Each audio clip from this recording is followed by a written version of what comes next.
Сайн байцгаана уу? Та бүхний өдрийн мэндийг хүргэе. Отгондын ирэх сургуулийн агаарын тээврийн үйлчлэгээний ангийн оюутан Бацаа хөхтэй хшиж байгаа байна. Эрдэнэт хөхтэй тоглоом өрөн байна.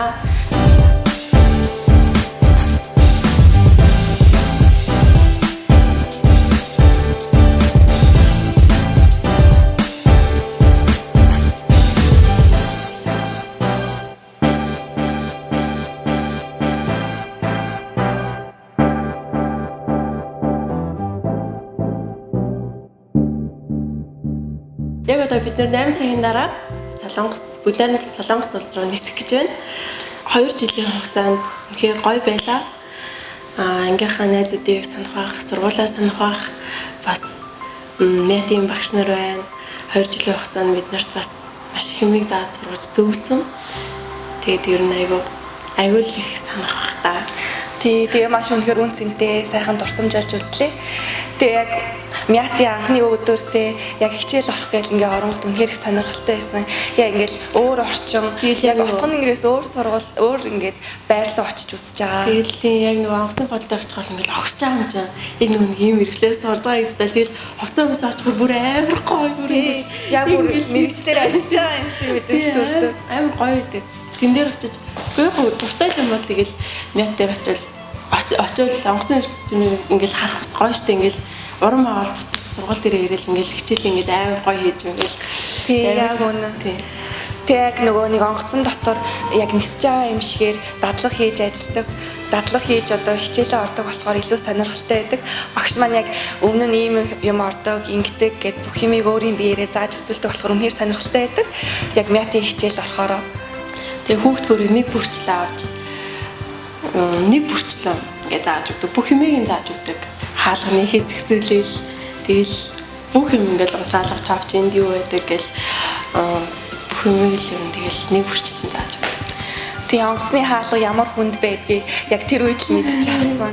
Онгоцны өөрчлөгчд одоо эмэгтэй хүмүүс байгаа штэ тийм тоёхон хүмүүс байдаг байх гэж бодлоо. Яг үнэхээр айгүй хүчтэй тийм хүмүүс байдаг. Яг тэр том хаалгыг ингээл айгүй сүртэй ингэж татаал тий хаалгыг нэргүүлээл яг өөрийн биеэр үзэхээр үнэхээр сонирхолтой юм байлээ.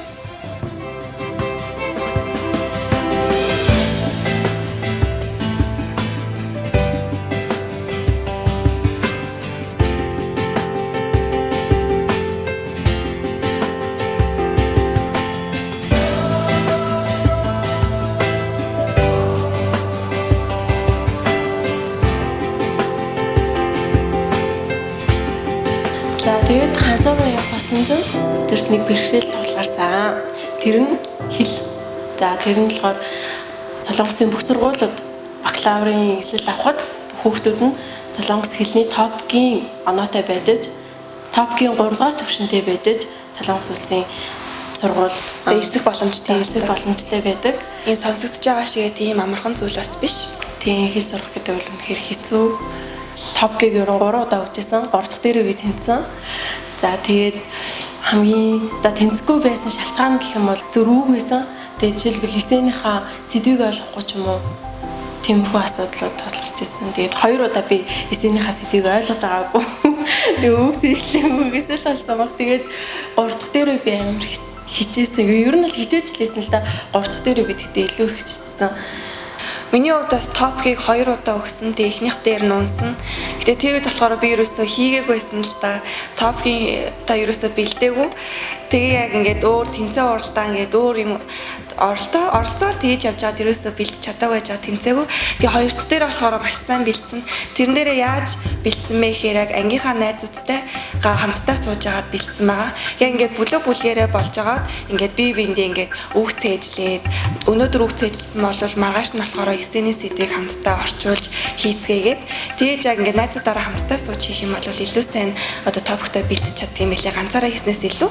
Тэгэхээр найзтайгаа хамт сууж агаад топтой бэлдэх юм бол арай гайгүй сайн байсан.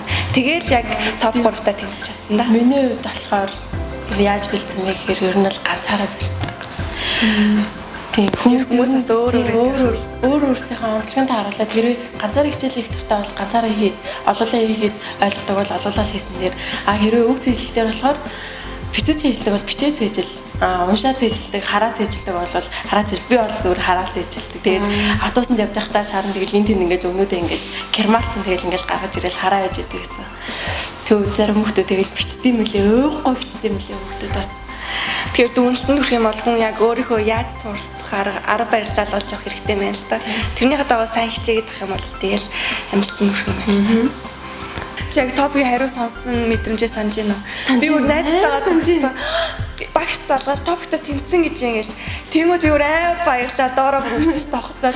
Тэсээ тэнд байсан найзтаа яасан юу болчих гэж би топтой тэнцсэн гэж ингээл. Бүр тэнцэхгүй болоо яах болоо гэд 1 сарын турш бүр амар айцтай тий. Тэгэл тэнцчээд бүр амар баярлал. Хажуудаас хүмүүсээ авч тэрэл бүр автобусны дотор зүгээр явчихсан. Ямар гоё юм бэ гэлүр. Яа ингээл нэг хансаа их сургууль дээр явж чадах болох юм дээ. Тэгэл тэгсэн чинь араас нь виз гэж нэг асуудал гарч ирсэн. Виз амар. Тэгэл хэрвээ тэнцсэн бол шууд юмнуудаа бүрдүүлээд ихсэн дээрээ юм лээ. Яг нөгөөдөлөг ингээ хүлээгээд авах биш те. Яг хоо цацгаас нь ингээ бэлдээ явж исэн дээрээ юм лээ. Жишээлбэл ингээ мөв байршуулгаас их сүлээл. Тэг виз нь гарч өгөхгүй. Тэг бид нэр хол одоо ингээ тулж гарч байгаа. Яг тэгвэл бид нэр 7 сард мөнгө байршуулад 1 сар байршуулсан дараа визэнд ордог. Тэгээд 8 сард агуу 7 сард мөнгө байршуулаад тэгээд 7 сарын дундуур сүүлчээр бид нар юунд орж исэн. Тэгээд визэнд орсон. Тэгээд минийх ихэд өчигдрөл хариу гарлаа. Тэгээ маргааш нисгэж байна. За Автгамдын ирэх сургуулийнхаа нийт багш нар болон удирдлагуудаа маш их баярлалаа гэж хэлмээр байна. Нийт оюутнуудын өмнөөс маш их баярлалаа. Тэгээд энийх боломжийг бид нарт олгосон бас маш их баярлалаа. За тэгээд өргөжлүүлээд суралцж байгаа найз нартай болон одоо суралцж байгаа дүү нартаа өндрөөс өндөр амжилтыг хүсье.